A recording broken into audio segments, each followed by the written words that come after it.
మోడీ గారు వెన్నుపోటు పొడిచాడు ఆంధ్ర రాష్ట్ర ప్రజలకు. ప్రత్యేక హోదా ఇస్తాము అని చెప్పి 10 సంవత్సరాలు ఇస్తామని మోడీ గారు స్వయంగా మాటిచ్చి ఆంధ్ర రాష్ట్ర ప్రజలను మోసం చేశారు. అలాంటి వాళ్ళను ఎత్తి పట్టుకున్నారు ఈరోజు. అలాంటి వాళ్ళతో పొత్తులు పెట్టుకున్నారు ఈరోజు టీడీపీ అయినా జనసేన అయినా. ఇది ఎక్కడి న్యాయం అని అడుగుతున్నాం. నిన్న మోడీ గారు వచ్చారు, ఇదే విశాఖపట్నానికి వచ్చారు. ఒక్క మాటైనా మాట్లాడారా అండి? ప్రత్యేక హోదా గురించి మాట్లాడారా, లేకపోతే విభజన హక్కుల్లో ఒక్క వాగ్దానమైనా నిలబెట్టుకుంటామని చెప్పారు? ఉత్తరాంధ్ర రాయలసీమకు స్పెషల్ ఎకనామిక్ ప్యాకేజు మన హక్కు, ఒక్క మాటైనా మాట్లాడారా? కడప స్టీల్ ఫ్యాక్టరీ మన హక్కు, ఒక్క మాటైనా మాట్లాడారా? మన బిడ్డలకు ఉద్యోగాలు 2 కోట్లు ఇస్తామన్నారు సంవత్సరానికి, మన బిడ్డలకు 1 లక్ష కూడా ఇవ్వలేదు. ఒక్క మాటైనా మాట్లాడారా? విశాఖ స్టీలును కాపాడుతాము, విశాఖ స్టీలు ఆంధ్ర రాష్ట్రానికి చాలా ముఖ్యము అని ఒక్క మాటైనా, ఒక్క అష్యూరెన్స్ అయినా ఇచ్చారా? అలాంటి వాళ్ళ గురించి ఎంతో గొప్పలు చెప్తున్నారు ఈరోజు టీడీపీ జనసేన వాళ్ళు. వైసీపీ ఏం తక్కువ తినలేదు. జగన్మోహన్ రెడ్డి గారు ఒక పక్క టీడీపీ సక్రమ సంబంధం పెట్టుకుంటే, జగన్మోహన్ రెడ్డి గారు అక్రమ సంబంధం పెట్టుకున్నారు అదే బీజేపీ పార్టీ.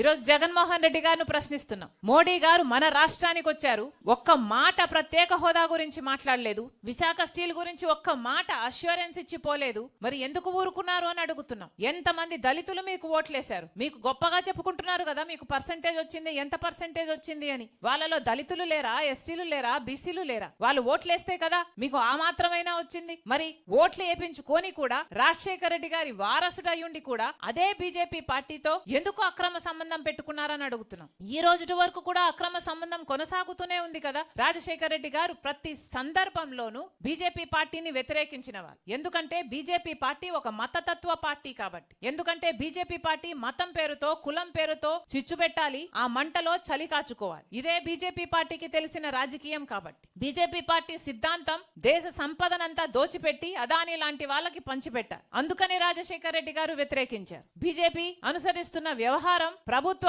వ్యవస్థలను అన్నిటినీ, ఆర్బీఐ అయినా, సిబిఐ అయినా, ఈడీ అయినా, ఇన్కమ్ ట్యాక్స్ అయినా, స్టాక్ ఎక్స్చేంజ్ అయినా, ఏ వ్యవస్థనైనా తమ గుప్పిట్లో పెట్టుకొని స్వార్థ రాజకీయాలు వాడుకునే పార్టీ బీజేపీ పార్టీ కాబట్టే రాజశేఖర రెడ్డి గారు ఆ రోజు నుంచి వ్యతిరేకిస్తూ వచ్చారు. మరి అలాంటి రాజశేఖర రెడ్డి గారి కొడుకై ఉండి జగన్మోహన్ రెడ్డి గారు అదే బీజేపీ పార్టీకి ఎందుకు కొమ్ము కాస్తున్నారు? అదే బీజేపీ పార్టీకి ఎందుకు గులాంగిరి చేస్తున్నారు? వీళ్ళ రాజశేఖర రెడ్డి గారి వారసులు. మళ్ళీ చెప్తున్నాం, ఈ రోజు బీజేపీ పార్టీకి వ్యతిరేకంగా రాజశేఖర రెడ్డి బిడ్డలలో ఎవరైనా నించున్నారు అంటే అది నేనే, షర్మిలారెడ్డి మాత్రమే. మళ్ళీ చెప్తున్నాం, ఈ రోజు ఆంధ్ర రాష్ట్రంలో ఏ పార్టీ అయినా బీజేపీ పార్టీకి వ్యతిరేకంగా నించుంది అంటే అది కాంగ్రెస్ పార్టీ మాత్రమే. మళ్ళీ చెప్తున్నాం, ఈ దేశంలోనే బీజేపీ పార్టీని వ్యతిరేకిస్తున్న ఏకైక అలయన్స్ ఏదైనా ఉంది అంటే అది ఇండియా బ్లాక్ మాత్రమే. ఇదే బీజేపీ పార్టీ అధికారంలో కొనసాగితే రాజ్యాంగాన్ని మార్చే ప్రమాదం ఉంది. ఇదే బీజేపీ పార్టీ అధికారంలో కొనసాగితే రిజర్వేషన్లు రూపుమాపే ప్రమాదం ఉంది. ఇదే బీజేపీ పార్టీ అధికారంలో ఉంటే